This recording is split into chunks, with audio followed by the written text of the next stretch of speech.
Dale. Ya está, María, para que hagas la introducción. ¿Ya está? Bueno. Sí. Bueno, buenos días. Buenos días a esta mesa número 3 de nuestras jornadas, tradicionales jornadas de compartir experiencias, de recuperar saberes y ponerlos en contacto, en comunidad y en diálogo, ¿no? Con los distintos actores que forman parte de nuestra facultad. Bienvenidos a esta mesa 3, es un gusto verlos, ver caras conocidas, ver caras con las que nos cruzamos virtual y presencialmente. Este ya es el segundo día de nuestras jornadas, así que ojalá sea tan productivo como el de ayer, seguramente que sí. Les doy la bienvenida personalmente, con mucho gusto de estar compartiendo este día con ustedes. Siéntanse bienvenidos en este espacio y los escuchamos con mucha atención, nos escucharemos con mucha atención. Gracias por su tiempo, gracias por su compañía y por compartir obviamente sus ponencias, sus pensamientos y sus saberes el día de hoy. Muy bien. Sí, buenos días. Por las dudas, para aquellos que no nos conocen y los que nos conocen, la que habló recién es la profesora María Zurlo, y quien les va también a hablar soy yo, el profesor Martín Iturriós. ¿Sí? Los que vamos a coordinar la mesa. Lo que les pedimos, los decimos en forma general, que tienen 10 minutos para la exposición, se les avisará un minuto antes de pasados los 10 minutos por el chat, se les hará una primera advertencia y luego a los 10 minutos se les avisará en forma verbal, cosa que redondeen en pocos segundos la idea de su trabajo. Para la gente que quiere hacer preguntas, que lo haga a través del chat, que una vez finalizadas todas las ponencias, vamos a poder evacuar las preguntas. Así que buenos días a todos y comenzamos con la primera ponencia que se titula El patrimonio como medio para el desarrollo local sostenible, metodología de evaluación a partir de la revisión de experiencias en Chaco, Argentina. Estará a cargo del arquitecto Mario Miguel Zorrilla. Así que, Mario, si vos tenés tenés que levantar alguna presentación o algo, ya la podés realizar. Bueno. Y una cosita, por favor, les pedimos que solo el expositor esté con el micrófono conectado, el resto que apaguen los micrófonos. Gracias. Ahí lo pueden ver, ¿no? Sí, Mario, se ve. Sí, bueno, sí, Podés se ve bien. ampliar la pantalla mejor, porque sale con las ventanitas del costado. yo lo tengo en Sí, por pantalla ahí. completa. Sí, no sé por qué. Bueno. Yo lo veo acá en pantalla completa. Bueno, No perdón, importa, interrumpo. Mario, sí, aumentarle en todo caso un poquito el zoom. Así como vos tenés tu pantalla de tu presentación, al PowerPoint aumentar el zoom un poquito, entonces ahí se agranda y se va pero a vos captar. sabés que yo en mi Claro, vos lo pantalla, ves en pantalla. Sí, sí, sí, sí, yo sí. lo No te veo, preocupes. Sí, sí, no hay problema. a ver Y si... si no, déjalo, como dice María, déjalo con lo del costado y ampliás la pantalla. Exacto. no. ¿Ahí lo ven? Todavía no. Suele pasar. Qué raro, porque siempre doy clases con este sistema y Hacelo no... como haces siempre, tranqui nomás, no te preocupes, ¿sí? Te esperamos y... Bueno, o sea, ustedes Sí, ahí, sí. pueden ver el PowerPoint, nada más que se ve con las... a ver, voy a probar. Se ve chiquitito y hay varios que necesitamos un poco A de ver, ampliación, pero te escuchamos, no importa, no te preocupes. espera, voy a ver si lo puedo... Todos los que tenemos anteojos, sea el 100%. Por lo que estoy viendo, todos los que están con la pantalla abierta tienen anteojos. Perdón, yo no estoy viendo nada, no sé si soy solamente yo. No, todavía no Todavía no. presentó, María. Sí, todavía no María Teresa. sube. Bueno, a ver, hago el último intento y si no lo Lo vemos, dejas así. lo dejamos así. Sí.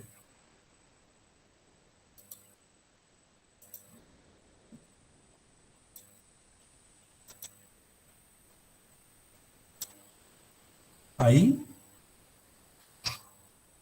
Y se ve igual, pero hacelo. Bueno, vamos así que le vamos a hacer. Bueno, buenos días a todos. El proyecto que les voy a presentar se llama El patrimonio como medio para el desarrollo local sostenible, su estudio a partir de abordajes metodológicos sistemáticos en Chaco, Argentina. Esto es un proyecto de tesis doctoral que estoy realizando en la Universidad Nacional del Litoral. El director de tesis es el doctor Pere Balcasás. Me permitieron tener un director catalán. La codirectora es la doctora Cecilia Tonón, que es de la Universidad Nacional del Litoral. Como verán, el proyecto tuvo un pequeño cambio en la denominación, porque recientemente hice la presentación del plan definitivo de tesis. ¿Ven la placa 2, no? Martín, porque yo no... Todavía no. Todavía No, no. todavía no. Todavía no. se Se ve la placa primera dos. nada más, la de presentación. Entonces, Ahora sí, ahí está.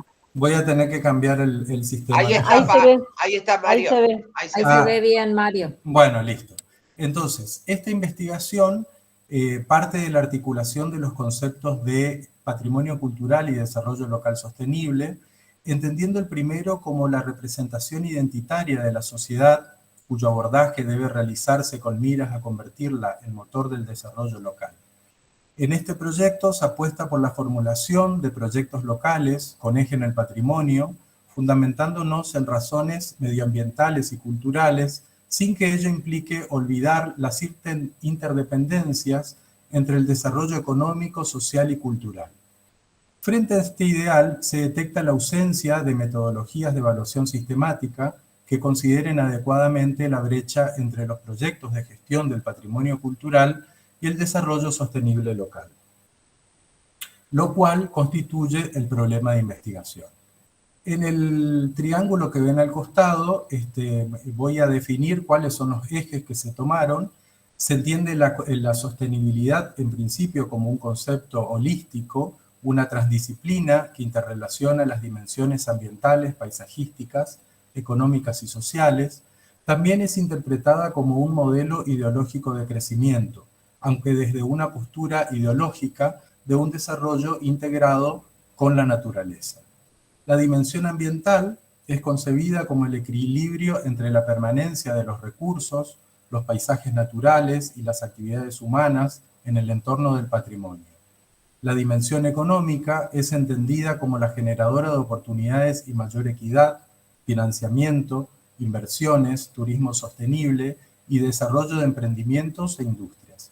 Y finalmente, la dimensión social como aquella que contempla no solo las relaciones identitarias y de apropiación de los ciudadanos con el patrimonio, sino la que incluye la calidad de vida, la participación y el bienestar de la comunidad. Esta investigación intentará contribuir a reducir la brecha de conocimiento entre el patrimonio cultural y la sostenibilidad, a la vez que proporcionará herramientas metodológicas para evaluar su impacto en el desarrollo local, facilitando evidencia empírica respecto de su contribución a la mejora ambiental, paisajística, económica y social. Habiendo planteado este punto de partida, se realiza la siguiente pregunta de investigación, que es la que guía el proceso. ¿Cuáles son los indicadores más fiables o adecuados y con qué criterio podemos ponderar su importancia relativa para evaluar el impacto de los proyectos de gestión del patrimonio cultural en el desarrollo sostenible local? Para empezar a dar respuesta a la pregunta de investigación, se establecen 4 categorías de análisis: patrimonio cultural y desarrollo local sostenible, la dimensión ambiental y paisajística del patrimonio cultural, la dimensión económica del patrimonio cultural y la dimensión social del patrimonio cultural. Se revisan, a partir de estas categorizaciones, investigaciones y artículos científicos referidos a las cuestiones de los indicadores, entendidos estos como datos válidos que permitan valorar y ponderar las relaciones y el grado de impacto de los proyectos en el desarrollo sostenible local. Los autores revisados son los que pueden visualizar en las placas. Respecto del patrimonio cultural y el desarrollo local sostenible, del inventario que se realizó, se pueden extraer que los indicadores considerados y propuestos refieren y aluden a ciudades declaradas Patrimonio de la Humanidad por UNESCO, con lo cual los vacíos de conocimiento respecto de los proyectos aquí considerados se vuelven notorios.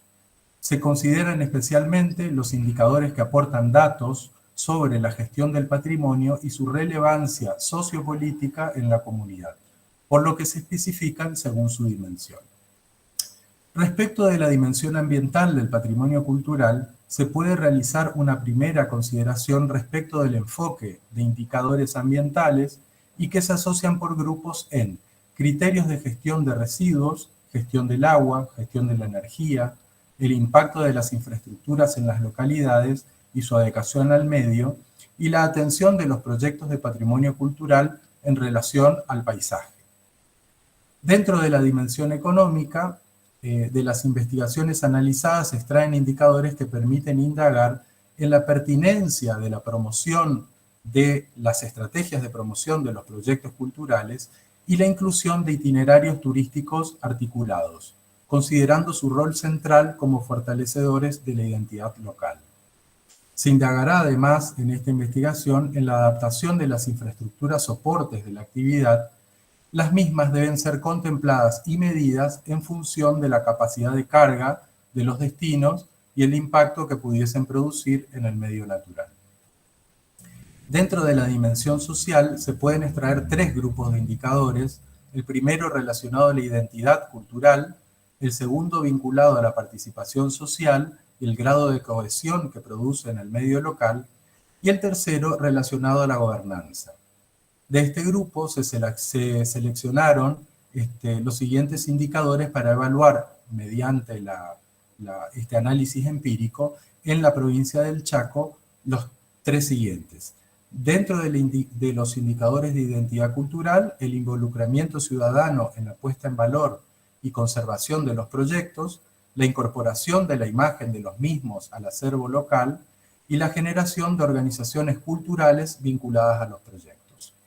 Dentro de la participación social, la participación comunitaria en actividades fortalecedoras de la identidad local y la participación de la población en apoyo a dichos proyectos. Y dentro de la gobernanza, el involucramiento de la comunidad en la gobernanza cultural, pertinencia y adecuación de los marcos normativos, presupuesto e infraestructura de apoyo destinada a estos proyectos. Dentro del marco teórico se consideran idénticas categorías de análisis a las establecidas en el estado de la cuestión, para desde esta articulación delimitar conceptualmente el objeto de estudio. En la placa pueden observar los autores que fueron considerados estableciendo los siguientes temas. Para el patrimonio cultural y desarrollo sostenible, los grandes temas teóricos considerados están relacionados al patrimonio como activador territorial, mirado desde una visión multidimensional, y la nueva museología o los más conocidos como los ecomuseos franceses. Dentro de la dimensión ambiental se contempla la sustentabilidad ambiental y los paisajes culturales. Esta, si bien no es una categorización del todo específica, es la que contempla UNESCO y por eso fue considerada como tal. Dentro de la dimensión económica se contempla el desarrollo y consumo cultural, el turismo sostenible, las industrias culturales y las rutas e itinerarios. Y dentro de la dimensión social se contempla la identidad cultural, la participación social y la gobernanza. A partir de esta categorización realizada en el estado de la cuestión y en el marco teórico, se establece la pregunta de investigación, que es la que guía el proceso, como les dije anteriormente. ¿Cuáles son los indicadores más fiables o adecuados y con qué criterio podemos ponderar su importancia relativa al momento de evaluar el impacto de los proyectos patrimoniales en el desarrollo local sostenible? Y se realizan otra serie de preguntas, que es la que ustedes pueden ver en las placas, que acompañan a las cuestiones aquí consideradas. Te interrumpo un ratito, ya estamos en tiempo, si vos podés ir cerrando te agradeceríamos, así vamos ya terminando, bien. ¿Sí? Perdón, bien. Gracias. Entonces, la hipótesis que se establece es la que pueden encontrar en la placa. Los objetivos que tiene el proyecto son estos: proponer bases metodológicas para evaluar el impacto de los proyectos de gestión a favor del desarrollo local sostenible, y se establecen objetivos particulares que tienen que ver con la identificación de los indicadores y criterios de ponderación desde estas tres dimensiones: la ambiental, la paisajística, la económica y la social, y evaluar la aplicabilidad y ajustes necesarios requeridos de los indicadores y criterios de ponderación identificados mediante la comparación entre casos de estudio. Estos son los casos que se toman. El abordaje metodológico se basa en una idea de Juan Zamaja, y se toman tres casos de estudio. Uno rural, que es el caso de Campo del Cielo, en Gancedo; un caso periurbano, que es el caso de la ex fábrica de Tanino, en Fontana; y un caso urbano, que es el caso del Museum, en Resistencia. No voy a abundar respecto de los casos, porque somos todos chaqueños y todos los conocemos. Son estos tres, como les dije, Gancedo, Fontana y el Museo. Respecto del abordaje metodológico, se plantea en tres fases. Una primera fase de conceptualización, observación y análisis, que a la vez se divide en dos: una de validación conceptual y otra de validación empírica, evaluación empírica. Una segunda fase que contempla específicamente el diseño de procedimientos, y una tercera fase que es la validación operativa y expositiva. La bibliografía se organizó, al igual que el estado de la cuestión y el marco teórico, por temas, tomando patrimonio cultural y desarrollo sostenible, la dimensión ambiental y paisajística, la económica y la dimensión social. Esto es el cronograma previsto. Como les dije al principio, el proyecto está en proyecto de aprobación de plan definitivo, con lo cual se supone que me espera una ardua tarea de 2 años por lo menos. Ahí les dejo mi correo por si a alguien le interesa intercambiar sobre el tema. Muchas gracias. Gracias, Mario. Muy interesante el trabajo. Sí, lástima la escasez de tiempo, me están comentando varios. Pues sería interesante escucharte más tiempo, pero bueno, como siempre dicen, el tiempo es tirano. Bueno, sí, igualmente en la ronda de preguntas se puede habilitar, claro. Podremos profundizar un poco porque tenemos varias preguntas y comentarios, así que retomamos. Gracias. Pues gracias. Gracias por los comentarios. No, muy bueno. Muy bien. A continuación, entonces, sí, vamos a escuchar a Martín Iturriós y Fabio Echarri, que nos traen su ponencia Importancia de la graficación en la ubicación y planos de museos de la provincia del Chaco. Bienvenidos, los escuchamos. Bueno, buenas tardes. Si estás ahí, Fabio, ¿querés saludar? Sí, hola, buen día. Buen día. Bueno, bien, ¿se ve ya la placa? Sí, se ve, Martín. Bien, perfecto.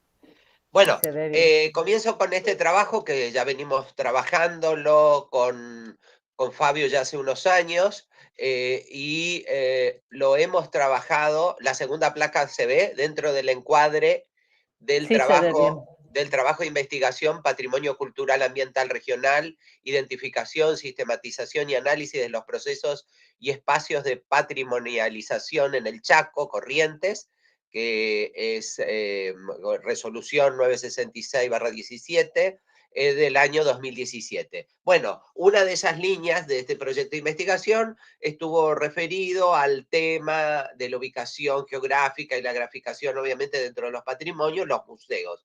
Y en particular, con Fabio nos tocó hacer todo un relevamiento y análisis situacional, que también hemos editado un libro a través de la editorial Contexto, con la FADIC, UNE y el ICOM Argentina.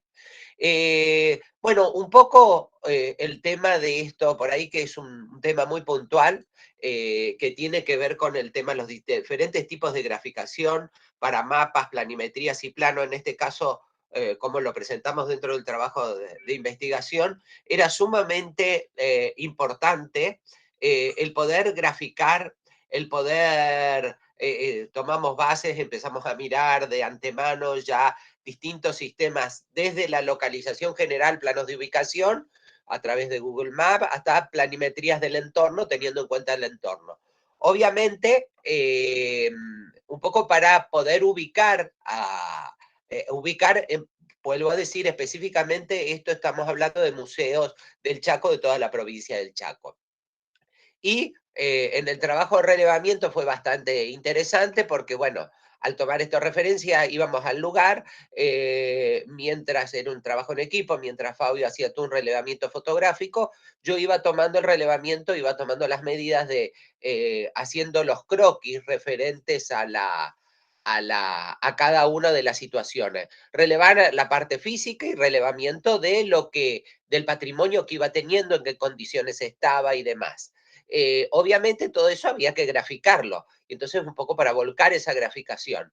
Es sumamente interesante, por eso puse algunos ejemplos. Cuando uno mira de libros de historia de la arquitectura, hay distintas esquemas, y una de las cosas que yo también un poco eso lo llevamos trasladado, van a ver cuando veamos al final el tema de un poco las conclusiones, que hacemos mucho hincapié también en una de las materias que tenemos en común con Fabio, que es Taller de Práctica 1, de la importancia de justamente de esto, de la graficación, de los planos, que los alumnos puedan graficar y entender cómo funcionan esos espacios. Bueno, el objetivo de esta parte del trabajo era relevar gráficamente los museos de la provincia del Chaco para interpretar la importancia de estos en la ubicación y su relación con el entorno de cada localidad, y generar un proceso de graficación práctico y entendible de los espacios interiores y exteriores de los museos relevados. Voy a mostrar algunos ejemplos, un poco el proceso que se fue dando. Tenemos del lado izquierdo un poco lo que relevábamos, o sea, lo que se relevaba en el lugar. Se tomaban las medidas, después yo lo pasaba croquis a mano alzada. En lo que se va abajo, por ejemplo, tomo dos ejemplos, voy a tomar este del Museo Icholay, donde estaba la ubicación, obviamente, la particularidad del Museo Icholay, que está dentro de un edificio que es la Escuela Normal.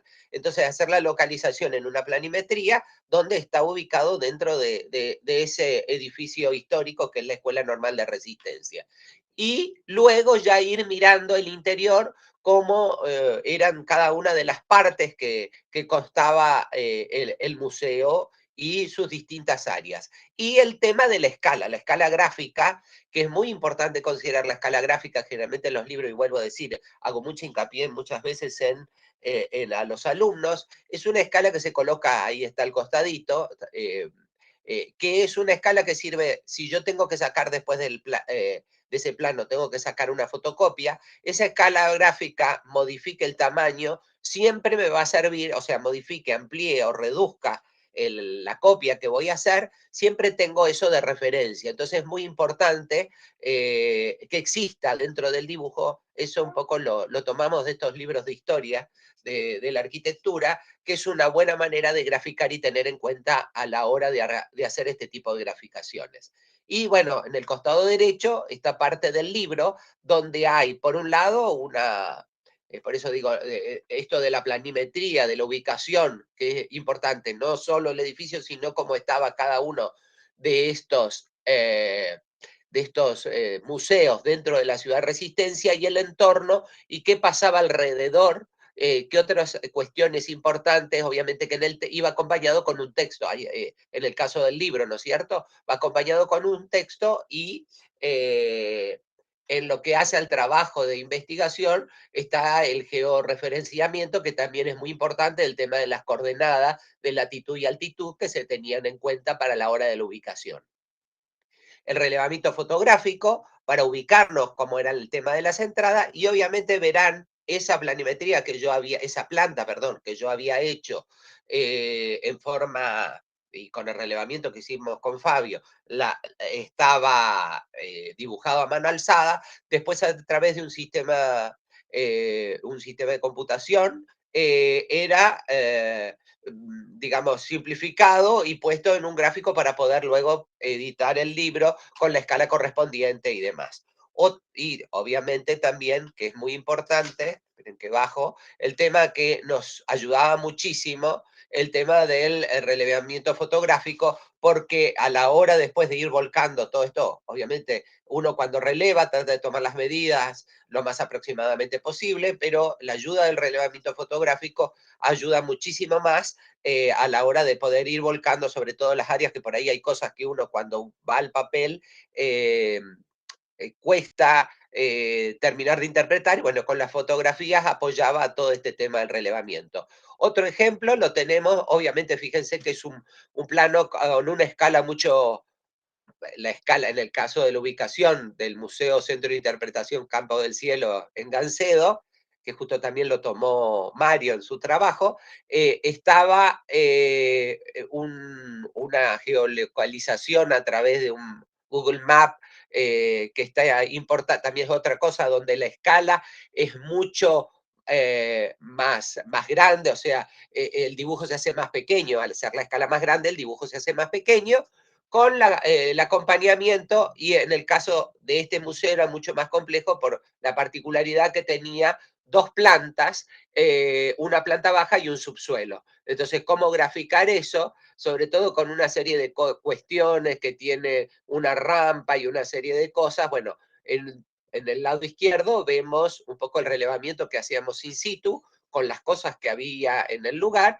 y luego del lado derecho ya lo que estaba pasado a través del sistema de computación, nuevamente con el tema de la escala gráfica y obviamente la apoyatura de la parte fotográfica, porque nos terminaba de cerrar un montón de cuestiones a la hora de graficar.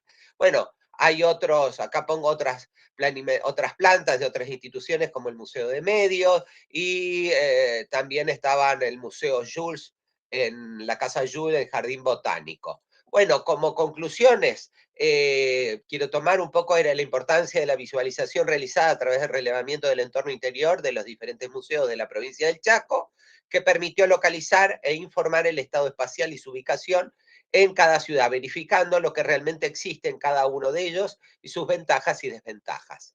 Además, que era lo que les comentaba, que me parece que es sumamente importante porque por ahí nos ayuda a fortalecer más lo que tiene que ver, o sea, que los trabajos estos de investigación muchas veces ayudan a fortalecer lo que uno pretende con los futuros gestores culturales. Era, bueno, en el ámbito de la enseñanza universitaria es importante mostrar la importancia de la ubicación y graficación de una institución cultural, el uso de la escala gráfica, la reducción, la ampliación de medidas, para poder comprender y visualizar en las dos dimensiones, observando las medias, vínculos y relaciones espaciales, logrando a través del análisis gráfico de cada institución una mejor comprensión de lo geográfico, político y cultural.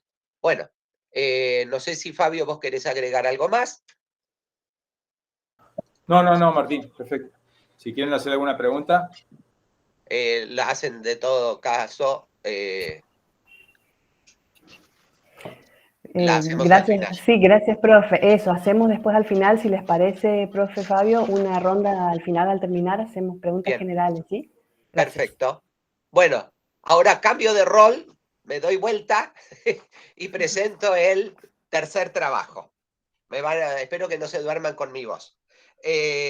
Bueno, el tercer trabajo, cuyos autores son el profesor Fabio Charri, la licenciada en Gestión Cultural, las primeras licenciadas en Gestión Cultural, Adriana Rojas y Norma Cristaldo.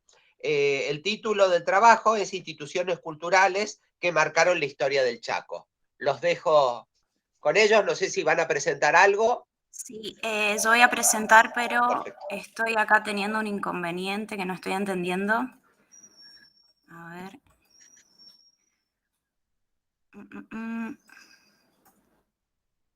Acá está. Bien.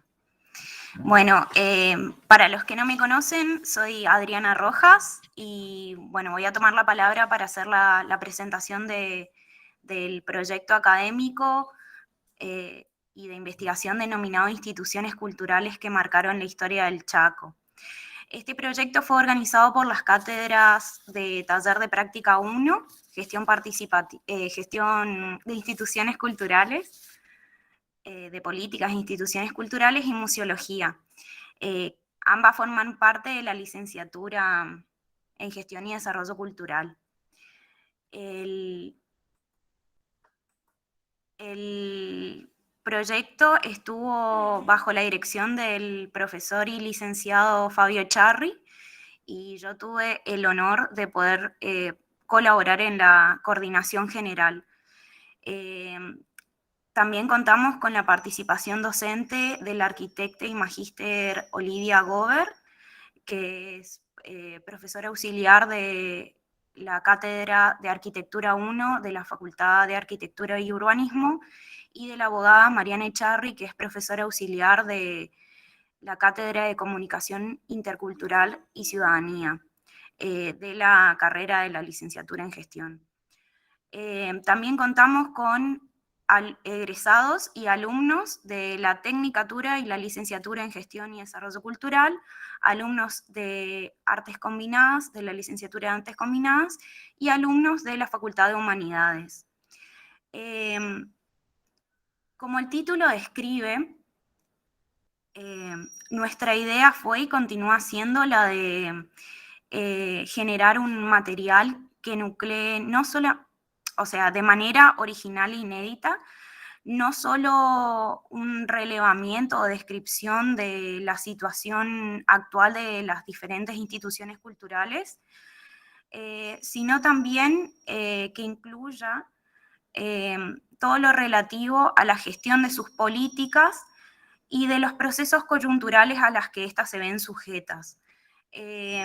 Para ello nosotros hicimos una selección, únicamente nos enfocamos en aquellas que han trascendido en la vida cultural del Chaco,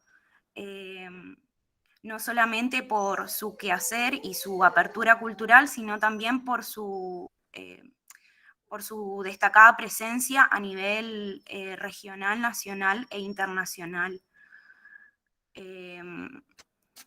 Bueno, como bien dice la Filmina, todas estas instituciones implementan una política cultural que está condicionada por distintos factores, y muchas veces los responsables de llevar a cabo la gestión de estas instituciones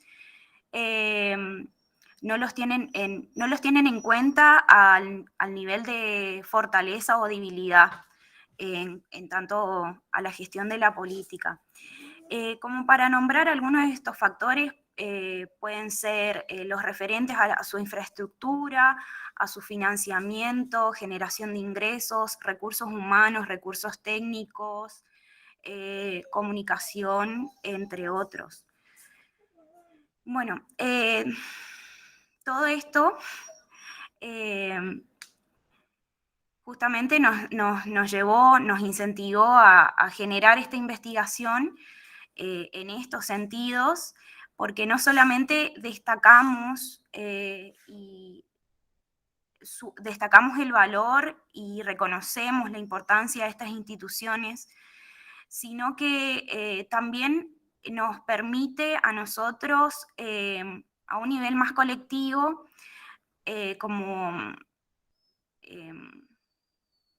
comenzar a pensar o generar o instrumentar acciones y políticas que no sean competitivas, sino que sean más bien complementarias.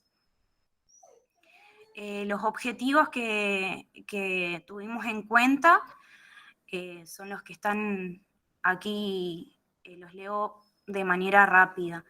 Investigar sobre la historia y la evolución de instituciones culturales que marcaron la historia del Chaco, obtener información sobre la pertenencia, financiamiento personal, entorno, estado edilicio, infraestructura, equipamiento, actividades que realizan y todo dato relevante sobre las mismas. Analizar en forma crítica el estado actual de las instituciones, marcando sus fortalezas y debilidades, realizar propuestas de optimización respecto a la gestión de instituciones culturales, aportar al conocimiento local y provincial de las instituciones culturales de la capital chaqueña, y por último, publicar el resultado de la investigación para contribuir al conocimiento de la historia cultural de la provincia del Chaco. La metodología que nosotros utilizamos como realizamos una investigación, en principio fue el trabajo de campo. Cuando comenzamos, justo fue la peor época de la pandemia, así que nos vimos muy demorados en esto, por lo que utilizamos la estrategia de recolectar otro tipo de fuentes, pero de igual manera no dejamos de lado lo que es el trabajo de campo, porque la idea es generar fuentes directas. En ese sentido, nosotros tomamos contacto directo con los responsables de cada una de las instituciones que más adelante voy a nombrar, para lo que era no solamente el contenido, sino también fotografías y otros archivos que también puedan complementar a la información. Bueno, en cada caso se fue elaborando un informe. Algunos trabajaron de manera individual y otros trabajaron de manera grupal. Y bueno, ahora llegamos a lo que todos estaban esperando, que era ver qué instituciones nosotros tomamos para este trabajo. Tomamos instituciones públicas e instituciones privadas. Instituciones públicas, en su mayoría dependientes del Instituto de Cultura, que tienen las características de ser elencos estables, dependientes del Instituto de Cultura, que son la Orquesta Sinfónica del Chaco, el Coro Polifónico, el Coro Comche Lalapí, Coro de Niños Cantores del Chaco. Bueno, el Coro Polifónico, tengo entendido, depende de la municipalidad. Por otro lado, como institución pública, también tomamos el Centro Cultural Nordeste. En cuanto a los privados, tomamos lo que es el Club Social de Resistencia, la Sociedad Argentina de Escritores, la Biblioteca Popular Bernardino Rivadavia, la Cultural Inglesa, el Fogón de los Arrieros, la Asociación Española de Resistencia, la Alianza Francesa de Resistencia, la Peña Nativa Martín Fierro y por último la Fundación Urunday. En cuanto a las privadas, nosotros no queríamos dejar de lado a estas instituciones que nuclean y que generan también a partir de la cultura inmigrante una apertura comunitaria. Bueno, eso sería todo. No sé si alguno, Norma o Fabio, quisiera agregar algo. No, gracias Adri, para mí fue bastante completo, así que no sé Fabio si tenés algo que comentar. Sí, no, yo voy a hacer una pequeña corrección, Adriana. El Coro Polifónico de la Ciudad de Resistencia no es una institución dependiente de la municipalidad, sino que es una institución privada. Es una asociación civil. Y bueno, comentar nada más que la gran dificultad que hemos tenido hasta ahora, que además de la pandemia, es que y algo que nos llama la atención, es que las instituciones públicas siempre están retaseando información, ¿no? Es como que se ponen a la defensiva cuando uno está haciendo un proceso de investigación y pide una información que en definitiva debería ser pública y tendrían la obligación de brindársela a la ciudadanía, a cualquier ciudadano, porque la ley nos ampara para ello. Y siempre es como chocarse contra una piedra, ¿no? Es como que están a la defensiva pensando que alguien va a hacer alguna crítica y que si la crítica la hiciéramos, bueno, de último estamos en nuestro derecho. Por otra parte, en contraposición a eso, vemos una apertura de parte de las instituciones privadas que nos llama mucho la atención, no tienen nada que ocultar, nos brindan la información, nos abren las puertas, y bueno, esa predisposición a destacar entre lo que es una institución pública y una privada es que me tenía ganas de decirlo. Así que por mi parte, nada más, y estamos disponibles a cualquier pregunta que quieran hacernos. Perfecto, muchas gracias. Muy bueno el trabajo. Muchísimas gracias. Muy bien. Gracias a Adriana también. Muy bien, continuamos entonces, por favor. Vamos a dar a continuación lugar, ¿sí?, a la exposición de Clara Lucía López y María Isabel Guillán Bosch, quienes nos van a presentar su ponencia titulada Patrimonio Cultural Material e Inmaterial de la Provincia de Formosa, Identificación y Registro. Bienvenidas, chicas, las escuchamos. Gracias, María. Hola, hola, Clarita. profe, buen día. Yo tengo la presentación, así que voy a pasar a compartir pantalla. Dale. Mm. Tranqui. Muy bien, tranqui nomás, Clara, cuando vos estés. No, sí. Esto demora un poco porque el internet está bastante inestable. Así que...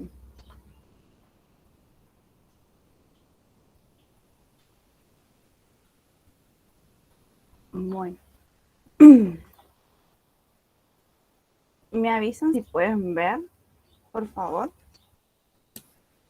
Dale. Todavía nada. En cuanto esté, te avisamos.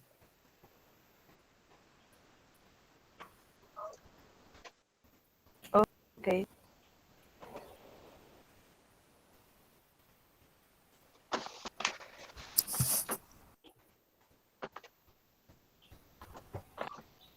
Bueno.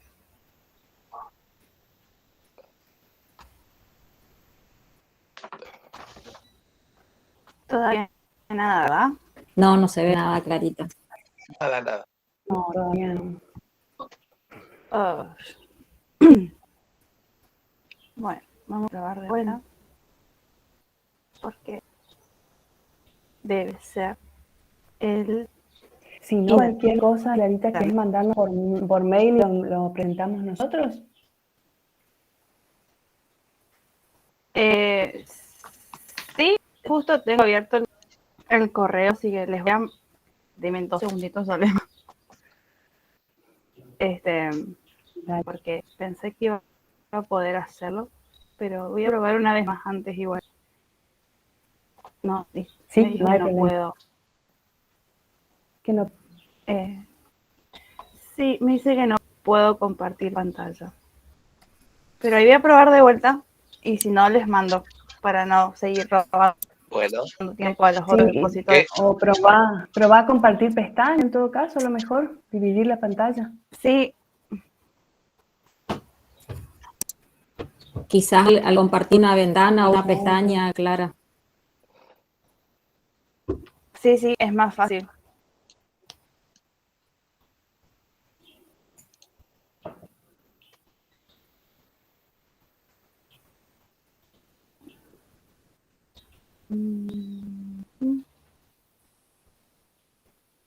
Bueno, me avisan si se ve, porque me dice que está compartiendo, por eso. Sí, va a tardar. Todavía no, Todavía Clarita. no. Ok. Bueno, le voy a mandar nomás a los profes los... Envíamelo y lo... Porque sí, así sí, si querés ahí. lo comparto. Sí, ahí voy. Eso voy a hacer. Ahí abrió. Ahí abrió, Clara. Había abierto. Bueno. Abrió y se fue. Y se fue otra vez. Abrió, pues, bueno, pruebo de vuelta entonces, porque si se abrió es porque se puede. Inestable, Clara. Sí, Sí, quizás no la debe ser la conexión, es porque a veces cuando no hay buena conexión sí. no te permite. No, sí, eso ya lo sabía. Por eso. Ensayado 1000 veces suele suceder. 1000 veces, obvio, sí, obvio. Seguro que iba a suceder.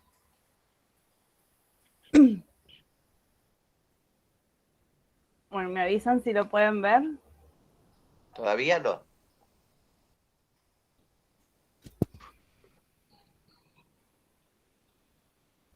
A mí ya me apareció Ahí está queriendo. Ahí está. Ahí está queriendo, Clarita. Sí. Bien, muy bien. Bien.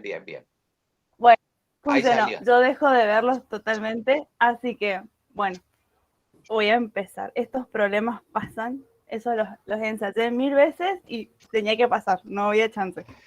Bueno, Muy buenos días a todos. Para los que no me conocen, yo soy la técnica universitaria en Gestión y Desarrollo Cultural, Clara Lucía López. Mi trabajo está enmarcado en mi trabajo de adscripción a la materia Modos de la Cultura y Estudios Culturales, quien la doctora María Isabel Guillán es mi directora y titular de esta cátedra. Y el título de este trabajo es Patrimonio Cultural, Material e Inmaterial de la Provincia de Formosa, Identificación y Registro. Bueno, ya contextualicé que está puesto dentro de una inscripción anual, pero también forma parte del proyecto de investigación Patrimonio Cultural Ambiental Regional, Identificación, Sistematización, Análisis de los procesos y espacios patrimonialización en el Chaco y en Corrientes, quien está acreditada por la Secretaría General de Ciencia y Técnica de la Universidad Nacional del Nordeste, y es su directora, la profesora Sudar Kaplenbach Luciana, quien está en la sala el día de hoy.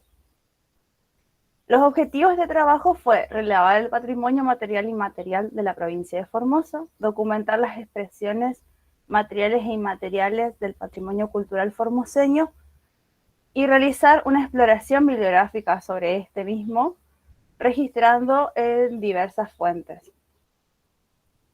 Quiero aclarar que este trabajo fue hecho también en conjunto con la licenciada Gabriela Rubiolo, quien no puede participar en las jornadas por cuestiones personales, pero que me ha dado el permiso para poder compartir con ustedes nuestro trabajo, porque bueno, es un trabajo de ambas y corresponde mencionarla a ella también.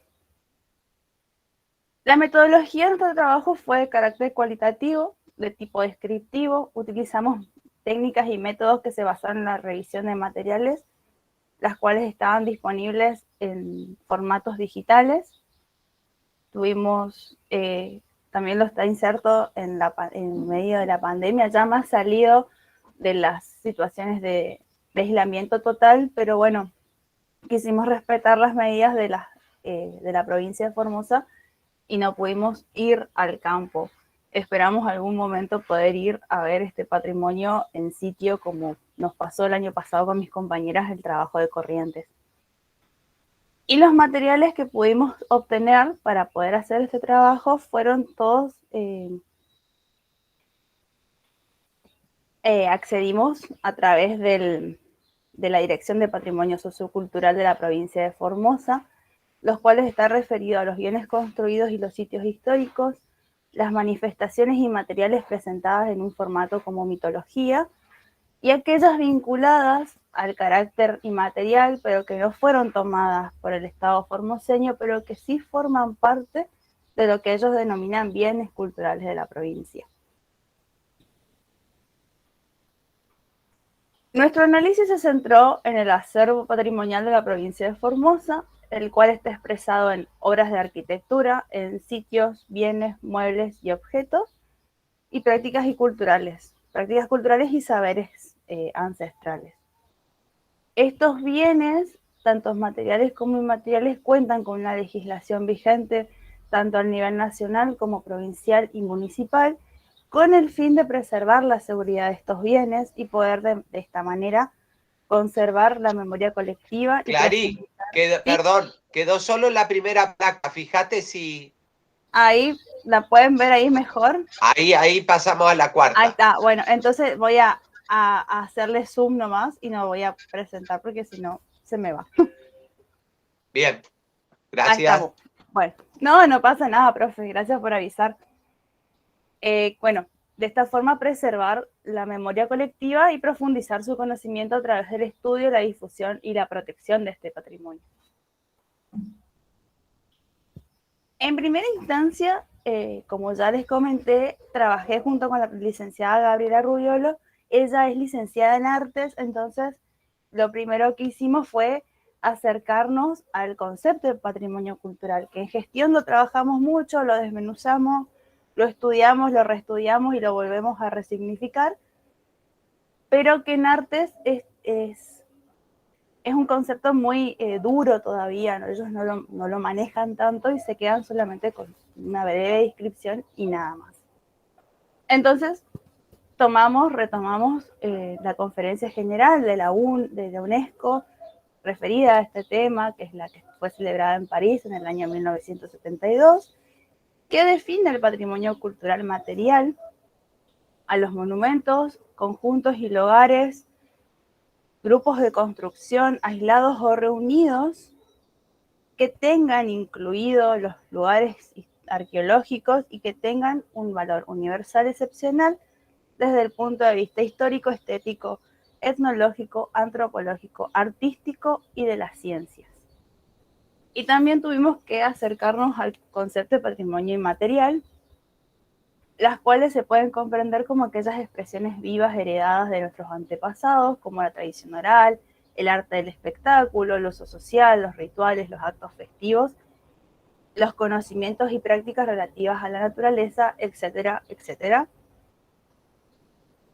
que se van construyendo a lo largo del tiempo y que vienen heredadas de otras generaciones. En lo que respecta a lo que es legislación, ¿sí? Pudimos hacer el trabajo de rebuscar y buscar que la provincia de Formosa está vinculada a la Ley Nacional número 12.665, que es la creación nacional de museos, monumentos y lugares históricos, que es el organismo nacional dependiente del Ministerio de Cultura, que regula y baja las normativas que se tiene que tener en cuenta a la hora del mantenimiento y nombramiento de los espacios que conocemos como monumentos nacionales o lugares históricos nacionales. Tienen su propia ley provincial, la número 730 de 1979, y la ley provincial 784 del mismo año, pero en diferentes meses, que lo que hacen es resguardar, establecen el resguardo y la protección de estos lugares y permite sí su restauración parcial, pero no su restauración total. ¿A qué quiero decir? El cuerpo de la ley dice que los espacios tienen que conservar su total originalidad. O sea, uno puede reconstruir, por ejemplo, el techo de una capilla, pero no puede reconstruir en su totalidad la capilla.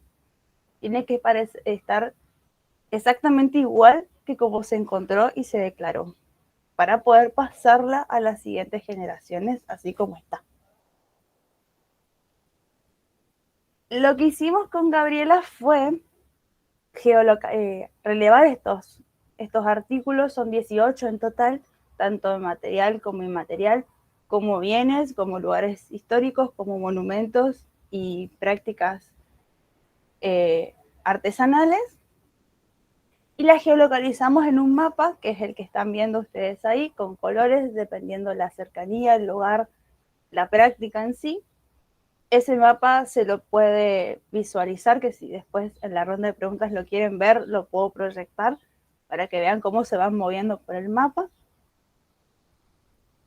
Y lo que quisimos hacer es eso, mostrar el trabajo que se hizo y de esta forma mostrar el rico acervo que tiene la provincia de Formosa y que puede ser estudiado y hasta indagado. Y si nos ponemos a investigar un poco más, seguramente encontramos otras prácticas y otros bienes que forman parte de la cultura formoseña. Y eso es todo por ahora, por el momento. Gracias, Clara. Gracias, Bien. Clara, excelente. Bien. No, gracias a usted. Bueno, muy buen trabajo, che, muy interesante. Bien, continuamos con Clarita nuevamente. Así que anda preparando. Voy a volver sí. Si querés ir abriendo el nuevo trabajo, anda abriéndolo mientras yo los presento, ¿sí? Para no perder tiempo. Bárbaro. Este trabajo, el siguiente, nuevamente está presentado por López Clara Lucía, por la profesora Sudar Klappenbach, Luciana, y por también la profesora Erika Peralta. El título de la ponencia es Perspectivas y procesos de inserción de la educación ambiental y la educación patrimonial en ofertas de posgrado. El caso de la Universidad Nacional del Nordeste 2009-2021. Así que las dejo con Clara, Luciana y Erika. ¿Estamos con el mismo problema, Clara? Sí, pero ahora tarda un poco más, pero ya lo solucioné, ya está. Bueno. Ahora no me deja dar clic. Ahí está, ahí me deja.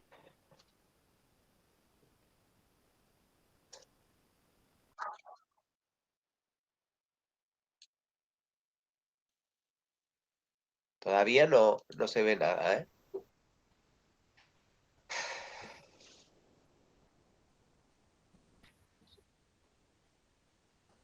Ok. Ahí. Ahora lo podemos ver.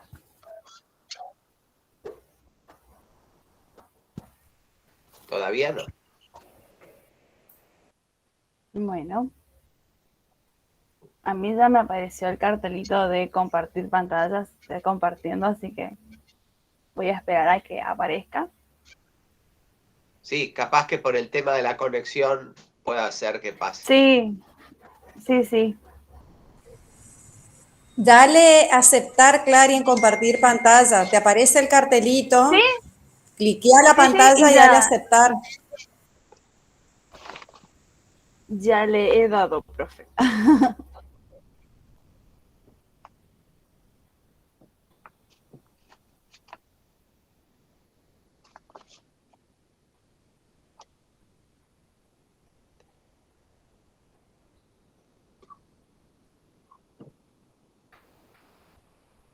Bueno, parece que vamos a tener el mismo inconveniente porque nuevamente he ensayado esta ponencia antes de entrar y bueno, suele pasar.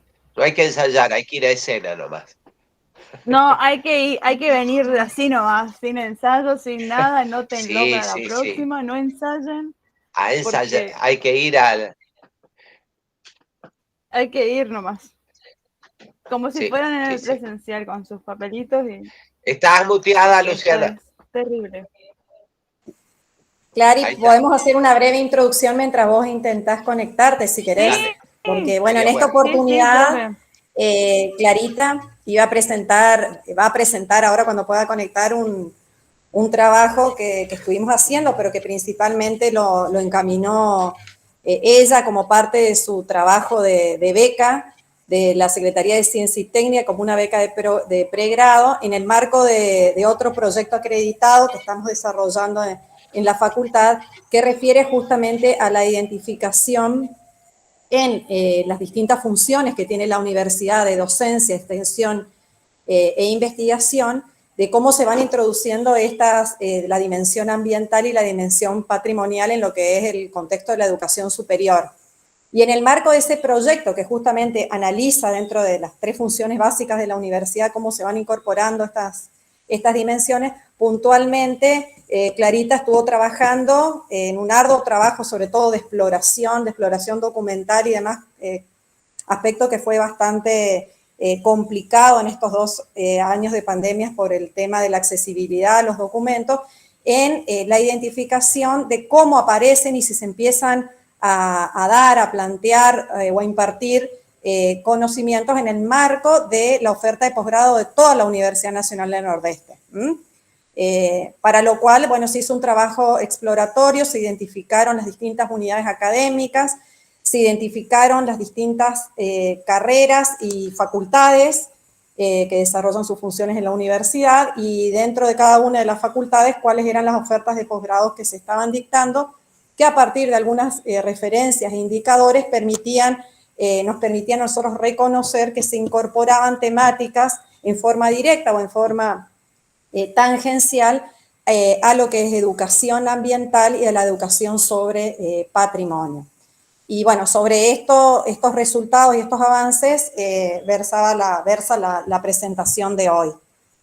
No sé, Clary, yo no puedo ver tu pantalla y no sé si podés compartirla o si querés simplemente mirar la voz en todo caso y podés comentar un poco cuál fue el recorrido y cuáles son los resultados hasta ahora. Y bueno, no importa si no podemos ver las placas. el internet anda súper lento, así que es más, en un momento me desconectó. Ahí la mandé de vuelta, si la pueden ver me avisan, y si no, bueno, como dijo la profe, las 3 primeras placas son de eso que Y si no, comentaba, comentalo, sí. No hay problema. Uh-huh. Bueno. Hasta ahora no aparece nada. Comentarme. Bueno, yo arranco porque si no le robamos tiempo a los demás y no me gusta hacer eso. Bueno, como dijo la profe, este es mi trabajo de becas. Hice investigaciones este año. Trabajé, bueno, como anteriormente comenté, con la profe María Isabel Guillán.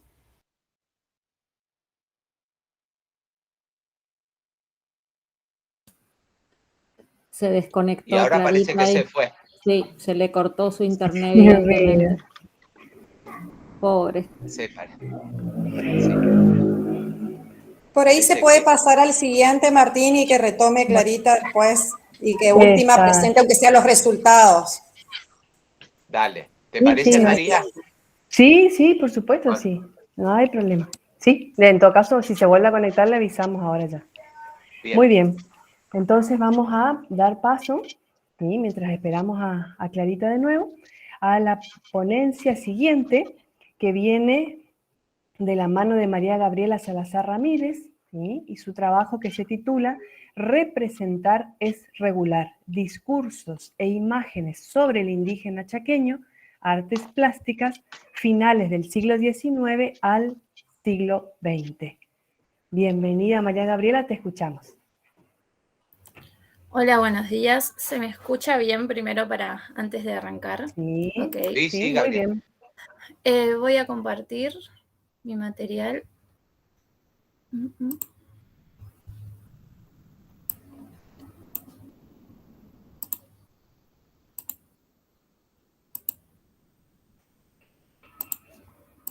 Avísenme si lo pueden ver.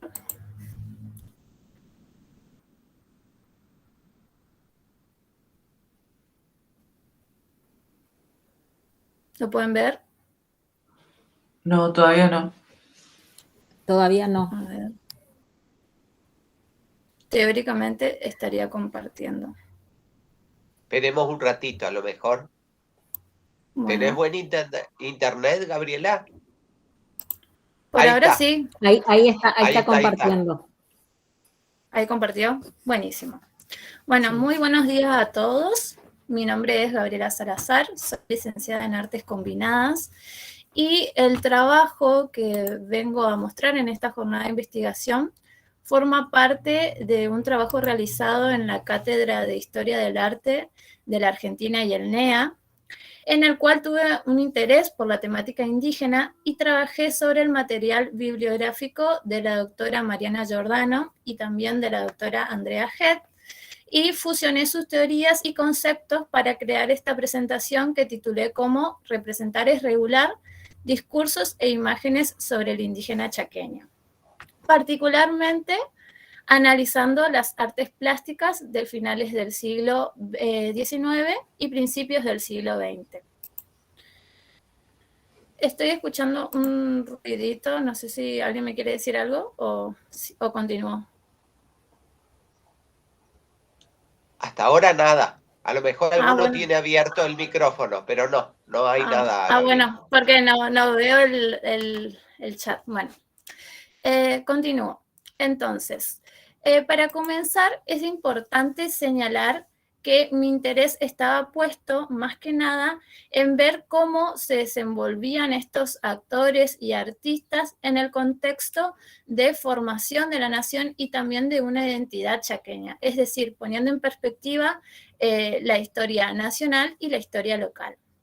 El arte en Argentina comenzó a formarse desde el siglo XIX a partir de una mirada positivista y eurocéntrica que de alguna manera analizaba lo que estaba pasando en el modelo europeo. Los grupos hegemónicos empezaron a notar un atraso en Buenos Aires con relación a ese modelo y consideraron necesario empezar a promover el desarrollo del arte, sobre todo las bellas artes que representaban la civilización de una nación. Para esto tomaron, por ejemplo, el retrato de los héroes, las costumbres, la representación de personajes arquetípicos, como vemos en esta obra, que es la cautiva, el indio, el gaucho, como personajes pintorescos que simbolizaban de alguna manera la república y podían constituir símbolos de nacionalidad. Esto se hizo extensivo a las provincias y particularmente llegó hasta la región chaqueña, que era considerado territorio nacional en aquel entonces, desde 1884 hasta 1951, y considerado un desierto verde, que de alguna manera también era como vista como una tierra prometida para los inmigrantes y para las personas que venían de afuera. Pero para poder habitarla y poblacionarla, había que terminar con el considerado problema indígena. Y para eso se desarrollaron dos frentes, un frente misional y un frente militar, que intentaban de alguna manera enfrentar a los pueblos originarios que estaban divididos desde la mirada de la antropología en tres familias lingüísticas en esta zona: los Guaycurú, los Matacomacá y los Lule Vilela. Luego, con la provincialización del Chaco en 1951, empiezan a generarse cambios institucionales que ayudaron al desarrollo de esta visión que había sobre el indígena en la identidad y en el desarrollo de esta memoria local que se buscaba generar. Mariana Giordano explica que en el entonces territorio nacional convivían dos universos considerados históricamente antagónicos, que eran opuestos y también eran estáticos. Por un lado estaba la figura del indio, del cual era nativo de la zona, y por otro lado el inmigrante que venía a conquistar y desarrollar nuestro territorio. A partir de estos dos universos se crea el concepto de crisol de raza, el cual pretendía de alguna manera promover la convivencia pacífica entre estas dos culturas diferentes. Mariana Giordano también hace una síntesis de los universos, de las imágenes y de los discursos que se generaron a lo largo de la historia chaqueña sobre la percepción del indígena chaqueño. Ella plantea 3 etapas y la primera va desde 1853, cuando se crea la Constitución Nacional Argentina, hasta la primera década del siglo XX, donde se desarrolla un esquema civilizatorio. Luego, a partir de la década del 10 hasta el 40, empieza un esquema llamado integracionista, y del 40 hasta el 70 se desarrolla el esquema reparacionista o reivindicatorio de las comunidades indígenas. Dentro del esquema civilizatorio, que de alguna manera estaba formada por los artistas nacionales, los artistas viajeros, los extranjeros, que prestaron atención sobre todo a los indígenas del sur.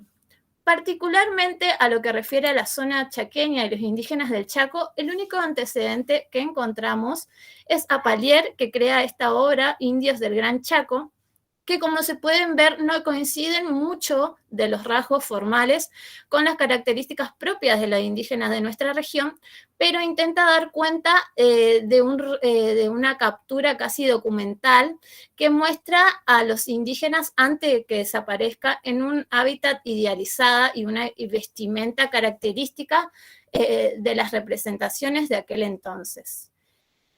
Propiamente luego se desarrolla el esquema integracionista, que es cuando empieza recién a generarse estas representaciones de los artistas locales y también los artistas que vinieron a residir o estuvieron de paso por la región chaqueña. Y comienza el desarrollo de lo que se conoce hoy como los artistas pioneros y las obras destacadas de aquel periodo. El primero que encontramos en esta etapa es a Julio César Bergottini, que hace las 4 placas que representan los tipos sociales de la región chaqueña y fundamentalmente, de alguna manera, establece la sociedad chaqueña. Lo que nos interesa de estas 4 placas es la placa de la raza madre, en el cual los indígenas aparecen inmóviles, casi de manera de retrato, e idealizados con fuerza y rudeza, que se diferencian de las otras placas en donde vemos a los criollos o a los campesinos en acción y casi en un género costumbrista. Otro de los artistas que aparece en este esquema es Crisanto Domínguez, que se autodesignaba indígena y que no solo crea un discurso visual, sino también teórico, y plantea al indio como lo autóctono y lo regional. Su obra más importante fue El Indio, un monumento que celebraba al hombre nativo y la primera obra que generó repudio y censura en nuestra región. La obra fue tan criticada que fue retirada y abandonada, se dice que cerca de la zona del Parque 2 de Febrero. Crisanto Domínguez planteaba que había que integrar al indígena y dejar de someterlos a las ideas blancas. Tenía una gran carga ideológica, no solamente en sus obras, sino también en sus críticas conceptuales. Luego aparece el esquema reparacionista, que tiene una actitud más crítica sobre cómo se ve al indígena, ese indígena que era sometido y que de alguna manera sufría las consecuencias de esa usurpación de tierras. Uno de los artistas que va a trabajar en este esquema es Juan de Dios Mena, que hace un análisis y unas críticas del lugar que ocupaba el indio, no solamente con la obra en sí, sino también con el título que planteaba en su obra. Había una crítica conceptual también y proponía de alguna manera una reflexión que exaltaba el lugar que ocupaba el indígena, que el indígena ya no es un hombre fuerte, rudo, bárbaro, sino que también es un hombre sometido, un hombre que no alza las armas, un hombre que se rinde. También encontramos en este esquema a Carlos Esquenone, que plantea al indígena como lo autóctono también, y él puntualiza en la rudeza, el vigor y sobre todo en las obras que representan mujeres, en la serenidad. Alfredo Pértile también fue otro de los artistas que se interesan en la temática indígena, pero él los muestra desde una mirada mucho más natural, una mirada que refleja al indio en su vida cotidiana, las mujeres realizando sus tareas, hay un naturalismo, podríamos decir, y representa los papeles que ocupan el hombre y la mujer dentro de las culturas originarias. Demetrio Urruchúa fue otro de los artistas que vino y hizo énfasis en su obra sobre esta convivencia entre inmigrantes y comunidades indígenas, y en su famosa obra que se encuentra en El Fogón de los Arrieros, plantea la convivencia de los indígenas y de los inmigrantes y crea este personaje casi mestizo, de piel morena y ojos claros, y pone en escena una flecha y un libro al mismo tiempo, haciendo una crítica, podríamos decir, de esta incorporación del indígena a la comunidad.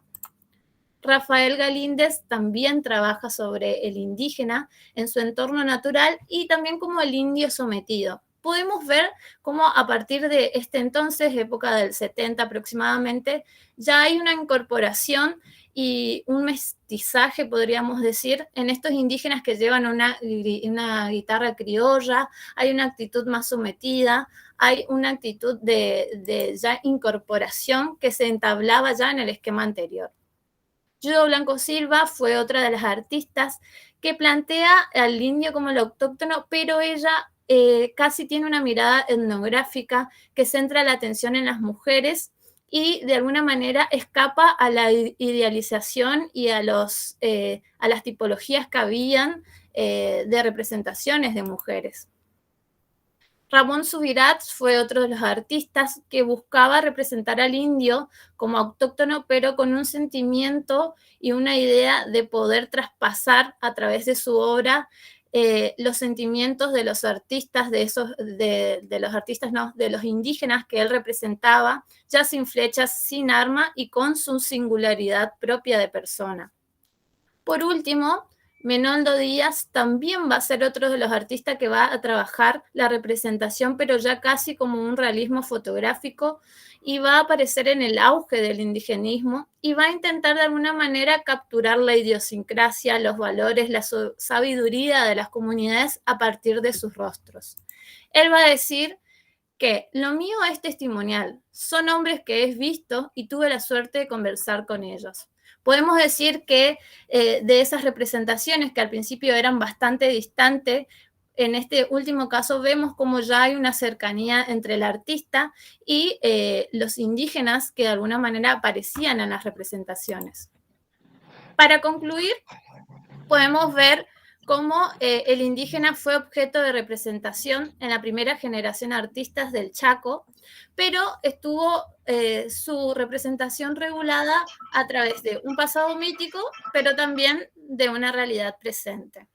Vemos cómo no hay ausencia de valoraciones negativas, si bien aparecen representaciones idealizadas, la mirada negativa no aparece en estos casos y mostramos un itinerario de imágenes de alteridades que fueron cambiantes, dinámicas y que inclusive hoy siguen mutando.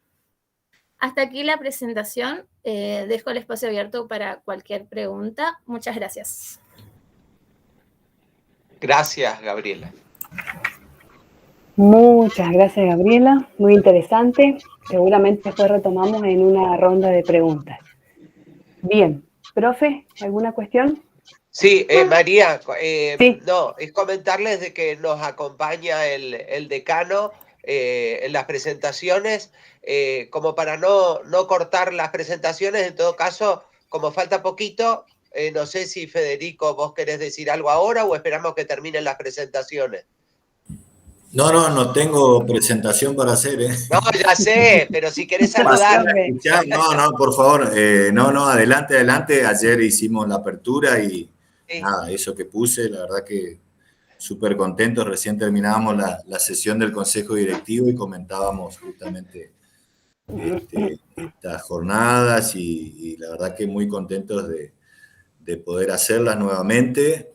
Hemos tenido, como saben ustedes, más de 50 trabajos. Veo, obviamente, no solo a nuestros docentes, sino graduados, estudiantes, y la verdad que muy interesante esto de poder hacer los cruces, ¿no? entre lo que son trabajos de investigación, de extensión, y también las experiencias académicas que se van a estar presentando. Así que nada, eso.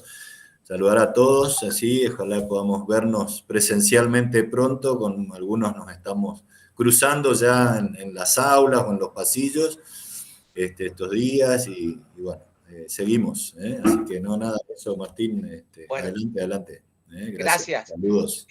Muy amable. Aviso por las dudas, María, que ahí me contacté con Clarita. En todo caso, cuando terminan de exponer todos, si logra conectarse, cierra el trabajo, que ya también le pasó por las dudas del Power a la profesora. Y muchas gracias, Gabriela, por tu trabajo muy interesante. Muchas gracias. Bueno, María, continúa nomás. Sí, continuamos entonces. Muy bien. Entonces vamos a dar lugar ahora a la exposición, ¿sí?, de Analía Gechef, quien en compañía de Antonella Romero trabajaron el tema La inmigración en el Chaco, aspectos culturales e históricos de la trayectoria de la comunidad búlgaro-chaqueña entre 1920 y 1950. Bienvenidas, chicas, las escuchamos. Hola, ¿qué tal a todos? Buen día. Voy a proceder a presentar. Anto, ¿estás ahí? Sí, estoy acá. Buenos días.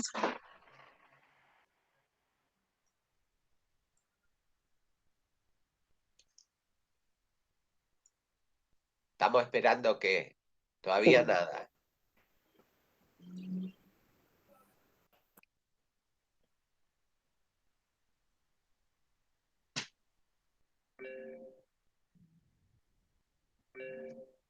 Perfecto.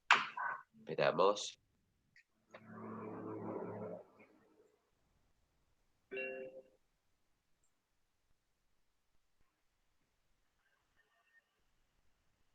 Bueno, nuestro trabajo de investigación, como lo dijo la profesora, se centra en la aproximación a los aspectos culturales e históricos de la inmigración, focalizándonos en la comunidad búlgara en el Chaco entre 1920 y 1950. Este trabajo se realizó en un principio como instancia final del cursado de la Cátedra Historia Política Argentina y Latinoamericana, perteneciente al segundo año de la carrera de licenciatura en Gestión y Desarrollo Cultural. Para desarrollarlo, centramos nuestro abordaje en el testimonio de Alejandro Teodorov, que aquí se encuentra en la foto, junto con su esposa Yolanda Adela Rovere. Alejandro Teodorov actualmente tiene 83 años, él es hijo de inmigrante búlgaro, al cual entrevistamos durante el año 2019, periodo en que estuvimos realizando el trabajo para esta cátedra. De algún modo, su historia de vida, su testimonio oral, sus relatos, generó un hilo conductor que nos permitió adentrarnos de primera mano hacia algunos acontecimientos sobre la inmigración, tanto en nuestro país como en nuestra región.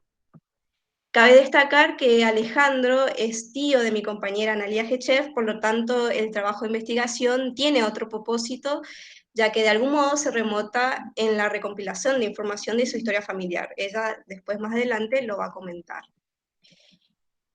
Referido al trabajo, se consultó bibliografías específicas referidas a autores chaqueños, regionales, como ser Omar Zenov, Hugo Beck, Oscar Mari, entre otros. También tuvimos en cuenta la revista de inmigrantes, lo cual fue una publicación generada a partir de la fiesta provincial de inmigrantes que se lleva a cabo en la localidad de Las Breñas. Por lo tanto, las obras de referencias bibliográficas suministradas fueron en un principio por la Cátedra de Historia Política y luego fue de hallazgo propio una vez que nosotras empezamos a complejizar algunos aspectos que nos pareció relevante para esta investigación. Bien, y en nuestro trabajo nos centramos entonces en aspectos generales que tienen que ver con la inmigración en la Argentina, tales como, cuándo y en qué condiciones se realizó el ingreso de los inmigrantes europeos al país. Y en ese sentido tenemos que destacar que ya desde la primera Junta de Gobierno en 1810 había expresado que los extranjeros podían ingresar libremente al país siempre y cuando no estuvieran en conflicto con nosotros, pero en 1876, con la ley 817 de Inmigración y Colonización, conocida como Ley Avellaneda, se dio el ingreso masivo al país de inmigrantes, sobre todo de origen español e italiano, para dar paso posteriormente, con el paso de los años, al ingreso de inmigrantes de otras nacionalidades. Cabe aclarar que también la situación del país era propicia como para el ingreso de los inmigrantes, es decir, ya existieron variables que posibilitaron eso, como la disponibilidad de las tierras, la disponibilidad del capital, la demanda de trabajo. En el caso de el Chaco también las condiciones fueron propicias, ya que para el periodo analizado tenemos el fin de las campañas militares, la culminación de las vías ferroviarias, la incorporación de nuevas tierras aptas para la colonización agrícola, y bien, todas esas condiciones generaron esta posibilidad. Indagando con Alejandra, nuestro informante, bueno, la información que pudimos recopilar fue de distinto tipo, ¿no? Pero conversamos sobre las características del inmigrante búlgaro, cómo se dio el ingreso, cuál era la procedencia, cuáles fueron las motivaciones de estas personas. Y esta información la pudimos contrastar con la bibliografía que encontramos.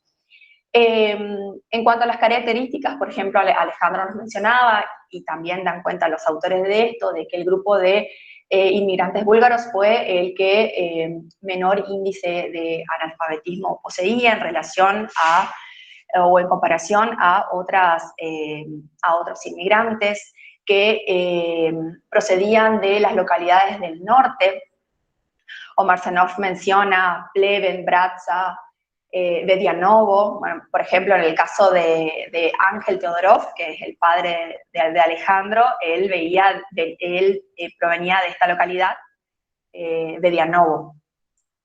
Y que también en cuanto a las motivaciones, los que nos comentaban era que lo que Alejandro nos mencionaba era que la zona era eminentemente rural y que tener la posibilidad de venir a esta zona a buscar un mejor porvenir, por supuesto que era una gran oportunidad. Entonces su padre vio esta posibilidad y por supuesto que la tomó.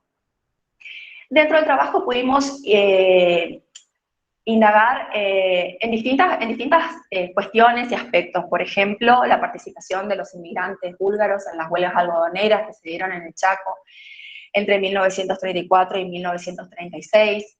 El fomento de las instituciones educativas, es decir, los búlgaros fomentaron la creación de escuelas, pero también indagamos sobre las iniciativas culturales que llevaron adelante, como por ejemplo el teatro búlgaro y la conformación del Club Cultural Búlgaro Macedónico. En este sentido pudimos indagar, como mencionaba Antonella, la revista Inmigrantes. En una de ellas encontramos esta imagen que pueden ver ustedes, donde se ve el escenario o lo que sería la construcción de un escenario. Esta foto data de 1929 y fue allí donde se levantó el Club Cultural, que tenía como varias funciones, ¿no? Una de ellas era la práctica del teatro, pero también era sede de reuniones, también poseía una orquesta, una biblioteca. Acá también las imágenes dan cuenta de algunas representaciones de obras. En este caso tenemos una obra de 1934 de un autor clásico francés, Molière, que se traduce como El médico a pesar suyo, el título de la obra. También Mirna Capetinich, en su libro Historia del Teatro en el Chaco, da cuenta de los elencos conformados por búlgaros y de las obras que representaron. Bien, y de las obras, ¿no? Vamos a otras. Acá tenemos otra obra de 1934, Compromiso para casamiento. Por supuesto, representadas en búlgaro, obras que no solo se dieron en el Club Cultural, sino también fueron representadas en otras instituciones educativas, en el Club Íñigo de las Breñas, en Saespeña. Y también los autores resaltan la figura o como miembro principal del club a Juan Gechev, quien fuera autor, actor y director de estas obras, que acá lo vemos en el extremo. Analía, perdón por interrumpirte, queda un minutito, si vos querés ir cerrando, por favor. Gracias. Sí, bien. Bien, acá iba con otra imagen. Esta es una imagen que encontramos de la orquesta del Club Cultural en motivo de reunión. Y bien, como conclusiones, podemos destacar, ¿no?, que si bien esta fue como una pequeña aproximación que pudimos realizar a través de este trabajo final en la cátedra, destacamos los aspectos relevantes para la comunidad. Nos pudimos acercar a través del testimonio, como testimonio vivo, ¿no?, tomado como fuente histórica, acercarnos a una época, poder acercarnos a lo cotidiano, a lo social. Estas cuestiones son importantes para nosotras porque nos acercan a la historia y a la cultura desde otra manera, desde otro lugar, desde otro punto de vista. Y también destacar que después de esto estamos desarrollando como un pequeño proyecto para poder recopilar testimonios acerca de esta época sobre los búlgaros en el Chaco, así que tenemos un canal de YouTube y una cuenta de Instagram en donde estamos recopilando información. Si por ahí se quieren pasar, se llama Proyecto Memoria Búlgara. Eso es todo, muchas gracias. Muchas gracias, Analía y Antonella, por el trabajo, muy interesante. Lo que vamos a hacer ahora, ya que está Clarita, antes de pasar al siguiente, les vamos a dar unos minutos a Clara López con el trabajo que había iniciado, pero por problemas de internet se perdió la conexión. Que el trabajo... ¿Estás, Clarita, por ahí? Ahí está, bien. Sí, profe, acá estoy. Bien. Lo único que te vamos a pedir que seas acotada en el tiempo, ¿sí? Porque vamos medio atrasados, sí. Trata de hacerlo lo más acotado posible. Sí, ¿Sí? No se preocupe, lo voy a hacer lo más Clarita. rápido que pueda. Muy no, amable. Por favor, a ustedes.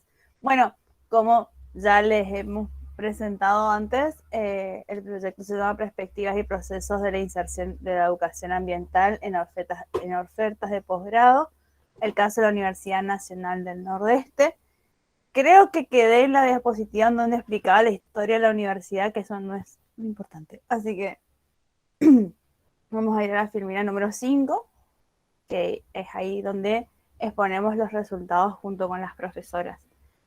Hasta el momento, lo que pudimos identificar en la UNE, que dentro de un total de ofertas de posgrado que son 77, 20 doctorados, 20 maestrías y 37 especializaciones, solamente en 4 hay lineamientos en educación ambiental. Para la filmina número 6, por favor, Flavia. Ya sé quién está atrás. Gracias, Fla. Entonces, yo quiero que retomemos esto, ¿sí? 77 ofertas de posgrado, solamente 4 tienen lineamientos vinculados a procesos de educación ambiental. Y solamente hay una con lineamientos en educación patrimonial.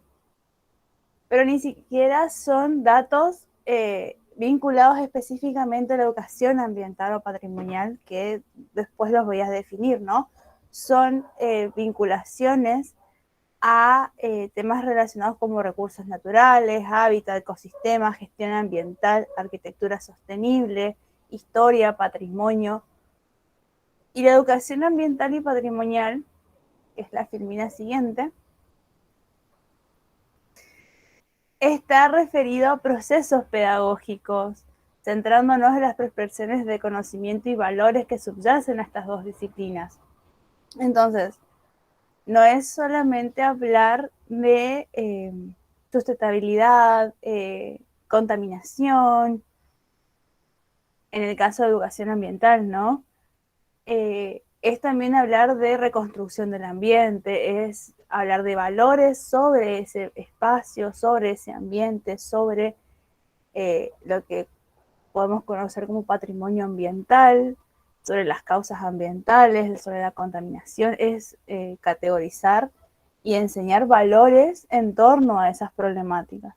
Lo mismo pasa con la educación ambiental, con la educación patrimonial, perdón.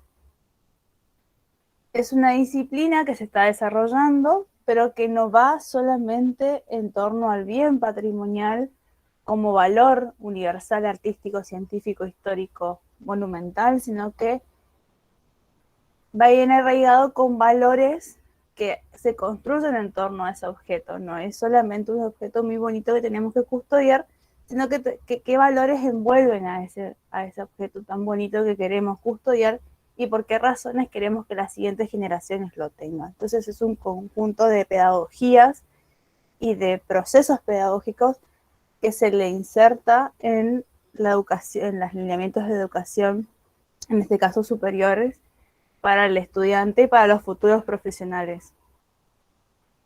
La siguiente filmina, por favor. Entonces, como conclusiones, nosotras hemos sacado que esta ausencia es un desafío para los educadores, tanto ambientales como patrimoniales, debido a que no se tiene una perspectiva interdisciplinar. Estas dos perspectivas son meramente interdisciplinares. No se puede estudiar educación ambiental solamente desde la perspectiva patrimonial, no se puede estudiar educación patrimonial solamente desde la perspectiva histórica. Tiene varios factores, varias disciplinas para llegar al conjunto que son. Y también reflexionamos de que estas carreras como las nuestras, como la que es gestión cultural, como es turismo, como es artes, como es multimedia, van a empezar a revolver y a querer insertar estas perspectivas en la educación superior, debido a que esa es nuestra metodología de trabajo, es la interdisciplinaridad lo que nos caracteriza. Y se está trabajando, como en el caso de las chicas, que presentaron un proyecto súper copado, muy interesante, con el caso de Gabriela también. Estamos hablando de valores que mueven a una comunidad, no estamos hablando de un objeto, porque las comunidades no son un objeto, son valores, son trascendencias, son prácticas que uno va llevando. Entonces, las los lineamientos de la educación ambiental y patrimonial están vinculados a ese conjunto de valores. No es solamente preservar, resguardar, reconstruir, concientizar. Estamos cansados de la palabra concientizar, pero no es con eso. Es trabajar en un sistema de valores, en un sistema de investigación, en un sistema de posgrado que tenga alineamientos interdisciplinares para llegar a alcanzar esos valores hasta al nivel más pequeño, que es el jardín de infantes. Y eso es todo por el momento. Bueno, muchas Antes de que el gracias, internet vuelva a Clarita. morir. No, de nada, gracias, profe. Gracias, Clarita. Bien. María, no sé si vos vas a tener para presentar algo. Estás muteada. En realidad sí, pero no por cuestiones de tiempo, pero tengo Bueno. sí, en todo caso puedo presentar el resumen, no hay problema. Por eso, perfecto. Entonces, si querés levantarlo, yo mientras tanto presento. Dale. Bien, a continuación, la profesora María Alejandra Zurlo presentará el trabajo siguiente, que es Descubriendo categorías conceptuales para el abordaje de una historiografía local de la cultura. Así que los dejamos con la profesora María Zurlo. Bien, no sé si se ve mi pantalla. Sí, ahí está abriendo. Sí, María, perfecto. Ahí dio.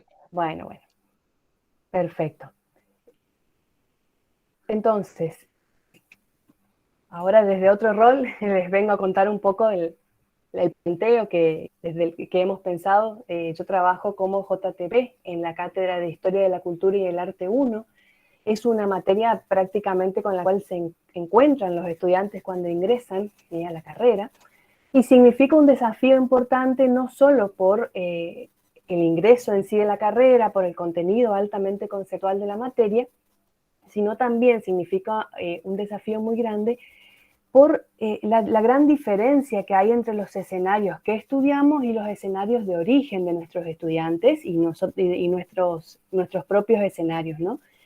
La historia de la cultura que nosotros tomamos es plantear el arte como una manifestación cultural específica de las comunidades, y nosotros planteamos la hipótesis de que el arte es una expresión cultural y es una expresión cultural propia de una comunidad en un momento y en un espacio determinado.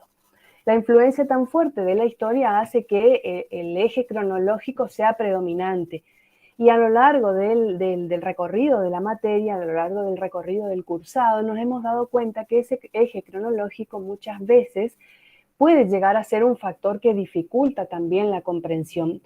Y esto lo hemos visto sobre todo con la virtualidad. Nosotros, por ejemplo, en nuestra materia hacemos un recorrido por manifestaciones culturales que podemos decir primitivas, y tenemos un escenario cronológico que nos lleva desde las culturas prehistóricas del norte de Europa hacia Egipto, ¿sí? en pleno continente totalmente distinto. Después de ahí volvemos a la Europa del Este con Grecia y Roma, y después cerramos un poco nuestro recorrido pasando por las culturas más significativas o de mayor desarrollo en América en esta etapa cronológica que abordamos, que es hasta el siglo XVIII. Y entonces vemos ahí que hay una serie de elementos que en realidad esa cronología, más que como instrumento para seguir esta idea que tenemos de presentar el arte como manifestación de cultura, por ahí hacía demasiado amplio el campo de abordaje, y eso que le costaba a nuestros estudiantes que pudieran darle un sentido específico a la materia. Entonces la idea fue plantear no tanto el eje cronológico, como hacer un cambio de foco y tomar más bien un eje que fuera geográfico, ¿sí?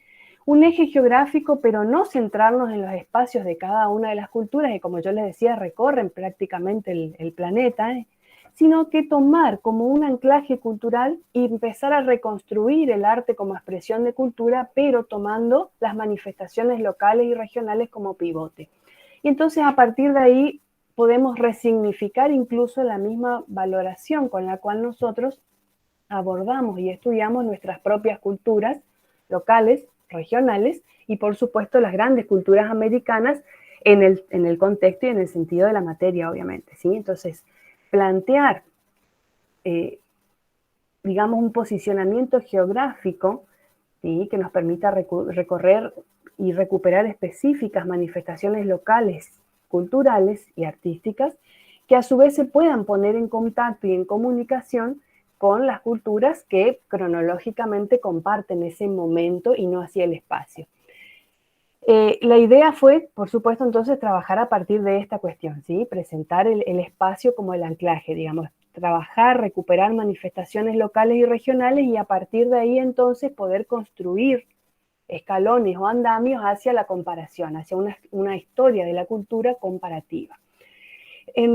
Todavía estamos viendo, en realidad estamos trabajando con esta idea porque sobre todo la virtualidad es la que nos ha, en este caso, ¿sí? Nosotros planteamos esta idea para trabajar justamente en presencialidad donde el espacio es un factor, ¿no? La cuestión de la pandemia nos complicó un poco plantear en la virtualidad un espacio, ¿no? Pero hemos podido trabajar con la recuperación en espacios específicos, ¿sí?, de construcciones político-culturales, hemos trabajado las ideas de los imperios, las ideas de las teocracias, por ejemplo, ¿sí?, como la vinculación muy fuerte de una cultura con su espacio y las manifestaciones religiosas que se construyen a partir de ese espacio, a su vez se conforman o se comunican en formas artísticas muy específicas. Entonces, hemos podido trabajar otra forma de considerar el espacio. Trabajamos ya el espacio con un sentido más subjetivo, un sentido de apropiación. Hay un concepto que nos gusta mucho que es el de espacio vivido, que es un poco el que un poco el que nos motiva. Perdón, yo voy a sacar la presentación porque ya, para poder verlos un poquito. Nos gusta mucho esta idea del espacio vivido porque significa no solo la geografía y no solo la cronología, sino que significan las articulaciones que se van entretejiendo entre la comunidad, el entorno natural y el entorno intercomunitario, porque la otra cuestión que también planteamos es que cada comunidad de las que estudiamos no está sola en el mapa ni aislada, sino que está en interrelación constante con el espacio, ¿sí?, y por ende entonces con otras manifestaciones de cultura. Es una idea o es un proyecto que hemos trabajado en varias etapas, con algunas dificultades, sobre todo por la virtualidad, porque repito, la cuestión de anclar a un espacio y no tener un espacio de referencia, sino solamente la virtualidad por ahí, obliga a ciertos cambios, ¿no? Sobre todo en cuanto a la metodología. Pero por ahí me pareció interesante compartir con ustedes porque es una idea que nos gusta y que creo que nos podría ayudar a nosotros a mejorar esta cuestión de la vinculación, sobre todo de los estudiantes, con los conceptos de una materia que de por sí es conceptualmente muy amplia y que está en los inicios, digamos, de la carrera, ¿no? Así que bueno, no les robo más tiempo, cualquier pregunta o comentario será muy bienvenido en la ronda siguiente. Gracias.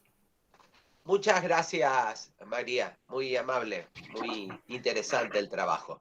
Así que vamos a pasar al último trabajo que se va a exponer en la mañana de hoy dentro de las jornadas de investigación, extensión y experiencias académicas de la FADIT. Así que presentás vos, María, a la última participante, que espero que esté, González Fautel Laura. ¿Estás? Estaba hoy, no sé si se... Sí, por eso. Sí. Uh-huh. Bien, mientras si está, si se quiere ir conectando. Bueno, recibimos entonces a Laura González Fautel con su trabajo Organización y Subjetivación Política, la reproducción de la cultura política democrática de la ciudad de Corrientes. Laura.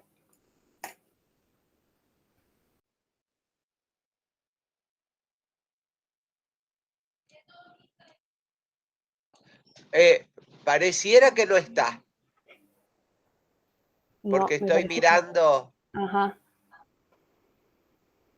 Porque no hay tampoco acompañante. No. Sola está. Pero estuvo hace un rato, me parece. Sí. Bueno, profe, avanzamos con los comentarios y las preguntas. Bien. Mientras, y si ella llega, le damos el espacio, ¿sí? Sí, si la ven, por favor, nos avisan. Sí. No Bien, sé si alguien quiere hacer algún comentario. Los micrófonos a sus comentarios, preguntas.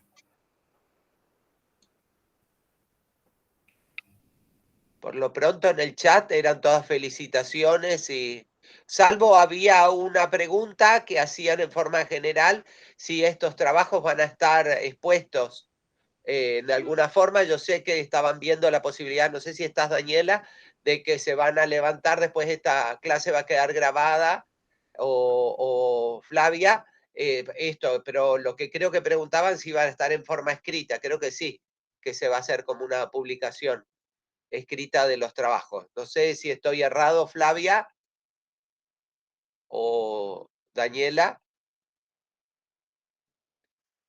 Bueno. Es lo que comentaron ayer. Dice, en el canal de YouTube lo subimos pronto. Perfecto, en el canal de YouTube de la FADIC. Bien, bien, por lo menos las exposiciones.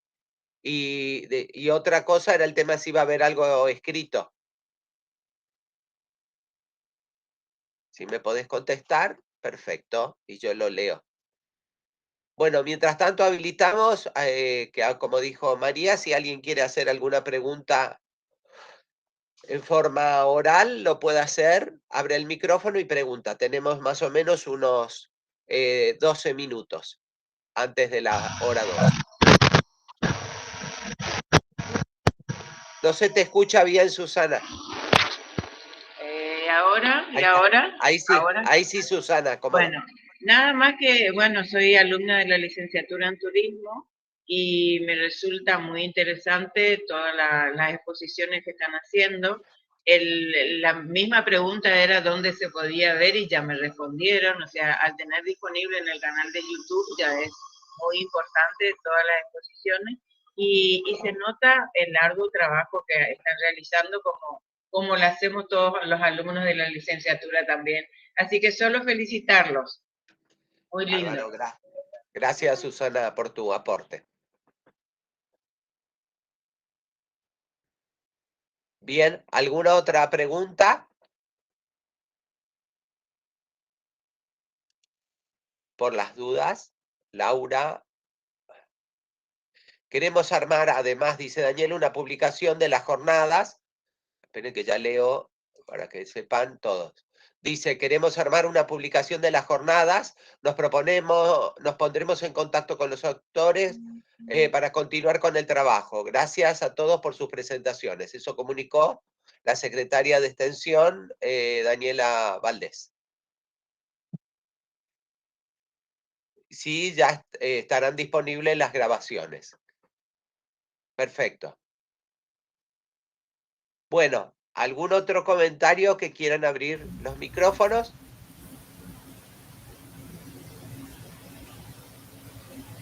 ¿No? Bueno, yo creo que como... No sé, María, yo si solamente, sí, profesor Martín, Mirta, sí, agradezco realmente este intercambio de saberes y que la facultad tenga esta visión, ¿no?, de poner en luz los trabajos de los alumnos, docentes, y como siempre dije, que es una facultad que tiene como una mirada de ser como innovadora en cuanto a poner en luz todas estas investigaciones, y que pone también una gran pasión por lo que todos trabajan, y realmente agradecer a los profesores, alumnos y a todos el personal. Es una facultad que yo le digo que es una gran familia. Bueno, gracias, Mirta, muy amable. Bien, bien. Bueno, no sé si algún otro aporte. Yo creo que sí, María. Judith Iturri dice, muy interesantes los trabajos, ¿sí? En la misma línea de felicitaciones que todos compartimos en realidad, porque ha sido, creo, un espacio muy rico. Nos hemos escuchado y hemos a su vez compartido nuestras líneas, nuestros hallazgos, y creo que eso es muy valioso. Así que bueno, gracias a todos por su tiempo, por su presentación, por su espacio. Y es interesante porque más o menos el abordaje de todos los trabajos en distintas temáticas, pero tienen que ver con el tema del patrimonio y la importancia del patrimonio desde distintas perspectivas. desde la perspectiva del medio ambiente, desde la perspectiva del cuidado, desde distintas perspectivas, o sea, sumamente interesante, y el trabajo que importante es el tema de la historia en todo esto, y revalorizar una serie de cuestiones que tienen que ver con nuestra cultura. Así que muchísimas gracias a todos y a todas para poder participar, por haber participado. Así que no, si nadie más tiene bueno, nada que aportar, nos estaríamos viendo esta tarde, ¿no es cierto? La continuación tenemos esta tarde, sí, a las 15 horas. A las 15. 15 horas, sí. Y tenemos hoy y mañana también nuevamente el último día de las jornadas. No sé, Daniela, si vos querés comentar algo más, ya que te vi. No, solamente la satisfacción de escuchar los trabajos, el grado de desarrollo que van teniendo, sobre todo ver a los estudiantes que uno los conoce desde que ingresan, y es muy emocionante. Lo mismo que pasó ayer cuando escuchábamos los trabajos de tesis, y la verdad eso, mucha satisfacción, y poder cruzar también las metodologías y los objetivos en cuanto a lo que es las distintas funciones de la universidad, ¿no es cierto? Que no queden aislados por cada uno por su lado, la investigación, la extensión. Creemos que articular es la forma de enriquecer las prácticas, consolidar los saberes, interactuar con el medio, que es donde vamos a estar haciendo la práctica profesional. Así que bueno, gracias a todos y seguimos esta tarde. Bien, perfecto. No apareció por las dudas, no apareció. Bueno, por las muchísimas dudas, gracias. Una pregunta, ¿en la tarde el horario sería de las 15 hasta? 15 horas, sí, Mirta. A partir de las 17. 15. De 15 a 17, Mirta. Gracias, bueno, gracias a todos. Hasta luego. Gracias María. Gracias a todos.